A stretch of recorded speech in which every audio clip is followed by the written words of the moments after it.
என்னுடைய கடைசி சொட்டு ரத்தம் வரைக்கும் நான் தந்துட்டேன். என்னுடைய ஜீவனையே தந்துட்டேன். உங்களுக்காக என்னுடைய வாழ்க்கை முழுவதுமாக நான் அர்ப்பணித்து விட்டேன்.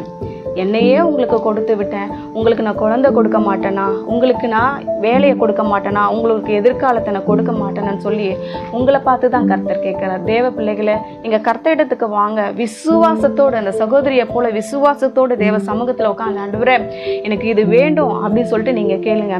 இங்கே வேதத்தில் சொல்லப்பட்டிருக்குது பாருங்க. 2 சாமுவேலின் புத்தகம் 12ஆம் அதிகாரம் 8வது வசனத்தில் கடைசி பகுதி நான் வாசிக்கிறேன். இன்னும் உனக்கு வேண்டியதை என்ன சொல்லப்பட்டிருக்குதுன்னா, மகனே மகளே, உனக்கு என்ன வேணும் கேளு, நீ எதை கேட்டாலும் நான் உனக்கு தருவேன் அது அப்படின்னு உங்களை பார்த்து கர்த்தர் சொல்றாரு.